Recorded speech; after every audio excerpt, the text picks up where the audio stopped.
teman-teman semua, kembali lagi dengan saya di channel Bon Weekends. Kali ini saya ingin membahas tentang SKB CPNS. Jadi SKB adalah seleksi kompetensi bidang, teman-teman. Jadi pada kesempatan kali ini saya ingin banget bahas tentang mengenal lebih dekat apa itu tes SKB dalam tahapan seleksi CPNS. Jadi untuk kalian yang baru banget ikut seleksi CPNS, kalian wajib banget tonton video ini supaya bisa mengenal lebih dalam mengenai apa itu tes SKB CPNS. Baiklah, sebelum kita masuk bahas lebih lanjut tentang SKB, jangan lupa buat support selalu kita. Caranya gampang banget. Caranya tinggal klik like, tinggalkan komentar, serta subscribe. Kalian harus klik like dan subscribe ya teman-teman, biar kita semangat bikin kontennya. Jadi yang pertama, apa itu SKB?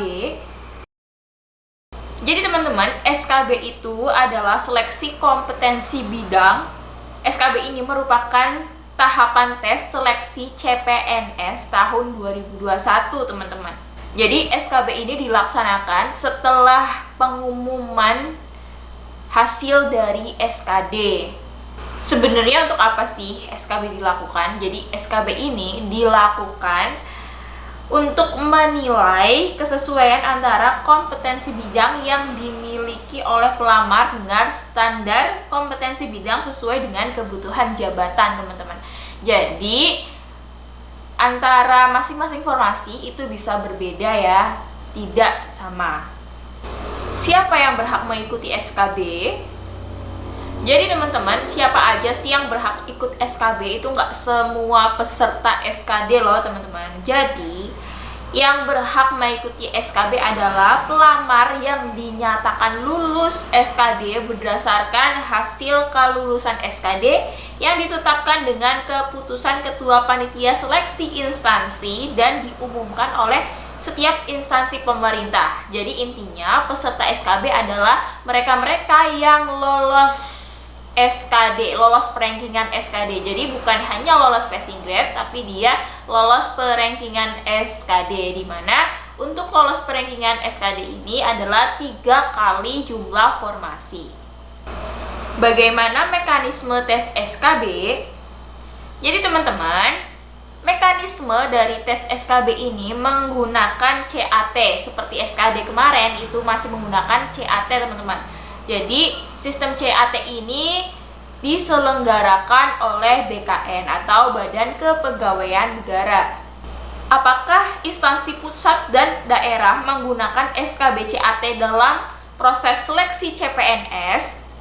Pelaksanaan SKB pada instansi pusat menggunakan sistem CAT yang diselenggarakan oleh BKN. Jadi menggunakan SKB CAT ya teman-teman untuk instansi pusat. Sedangkan pelaksanaan SKB pada instansi daerah wajib menggunakan sistem CAT yang diselenggarakan oleh BKN. Jadi baik pusat maupun daerah itu menggunakan SKB CAT yang diselenggarakan oleh BKN. Apa saja materi yang diujikan dalam SKB CAT? Materi SKB CAT untuk jabatan fungsional disusun oleh instansi pembina jabatan fungsional, teman-teman, dan diintegrasikan ke dalam bank soal pada sistem CAT yang diselenggarakan oleh BKN. Sedangkan materi SKB CAT untuk jabatan pelaksana yang bersifat teknis dapat menggunakan soal SKB yang sesuai dengan atau masih satu rumpun dengan jabatan fungsional terkait. Apakah boleh ada tes SKB lain selain SKB CAT? Jawabannya boleh, teman-teman. Jadi instansi pusat dapat melaksanakan SKB tambahan paling sedikit 1 jenis atau bentuk tes lain setelah mendapat persetujuan dari menteri. Sedangkan untuk instansi daerah, apabila terdapat jabatan yang bersifat sangat teknis atau keahlian khusus, instansi daerah dapat melaksanakan SKB tambahan paling banyak 1 jenis atau bentuk tes lainnya selain SKB CAT. Sebutkan jenis tes SKB selain SKB CAT.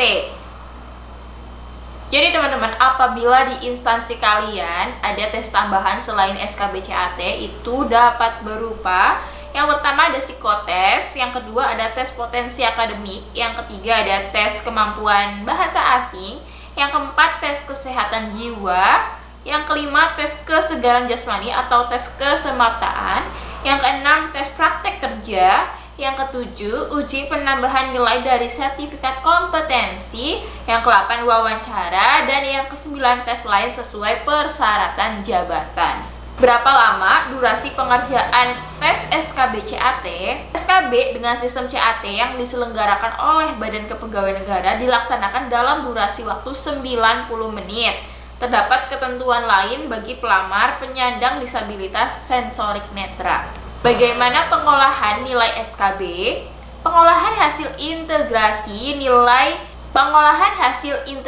nilai yaitu SKD sebesar 40%, sedangkan SKB sebesar 60%. Akan diolah dari hasil SKD dan SKB, dijadikan satu menjadi sebuah nilai akhir, teman-teman. Nah, nilai akhir ini yang akan menentukan kalian akan lanjut ke pemberkasan atau tidak.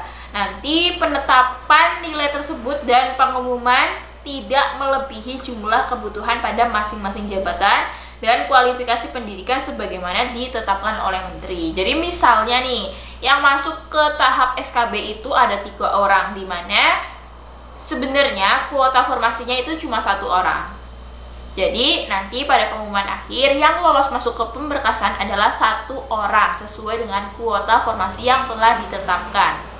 Baiklah teman-teman, sekian dulu kita mengenali lebih dekat tentang tes SKB.